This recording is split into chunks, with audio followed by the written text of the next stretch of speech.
yaitu dengan cara mengembangbiakan dan mempertahankan keaslian jenisnya.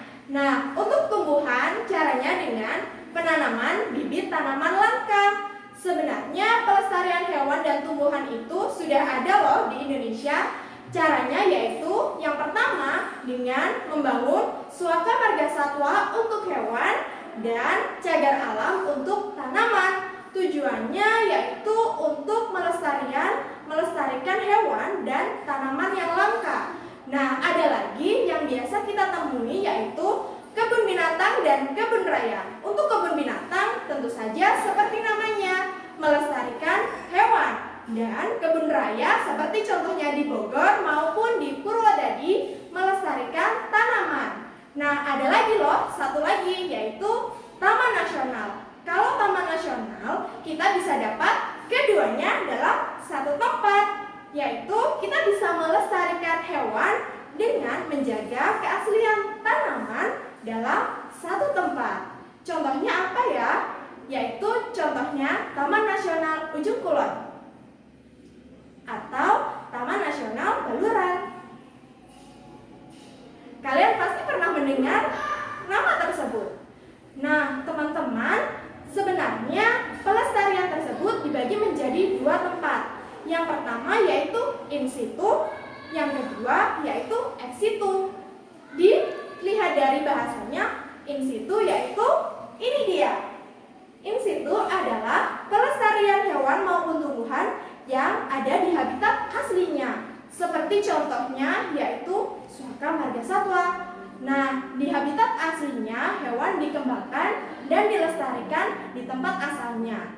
Nah, apabila di luar tempat seperti kebun binatang, hewan yang berasal dari berbagai tempat akan dilestarikan di satu tempat yang sama, yaitu kebun binatang. Lalu bagaimana caranya jika kita ingin melestarikan tumbuhan di rumah kita? Apakah bisa? Tentu saja bisa. Caranya sebagai berikut. Nah, cara seperti ini kita bisa menggunakan untuk melestarikan tanaman di rumah kita, yaitu dengan membangun tanaman obat keluarga. Seperti namanya, tanaman obat keluarga berarti kita menanam tanaman yang dapat membantu kita atau dapat bermanfaat untuk obat di rumah kita. Contohnya yaitu kalian pernah dengar ada kunyit, jahe, maupun daun sirih. Nah, ketiga tanaman yang Bu Yanita sebutkan ini merupakan salah satu contoh atau beberapa contoh tanaman obat keluarga. Apa saja ya tanaman obat keluarga yang bisa kita temui? Ya, contohnya berikut ini. Ada kunyit, ada jahe,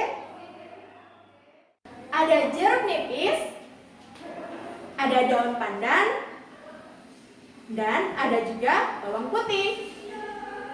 Nah, beberapa tanaman yang sudah Bu Yanita sebutkan ini menggunakan cara perkembangbiakan yang berbeda loh.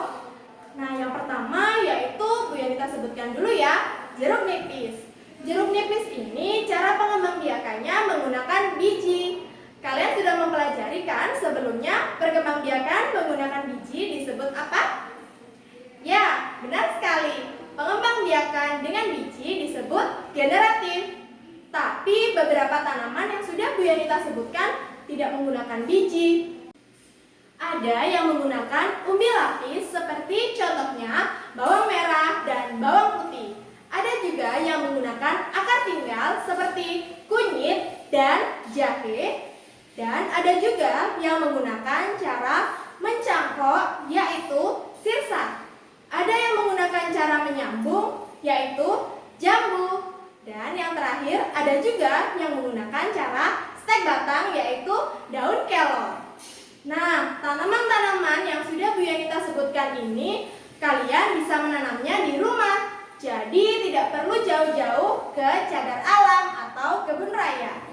Nah, dengan tanaman-tanaman ini bisa kalian manfaatkan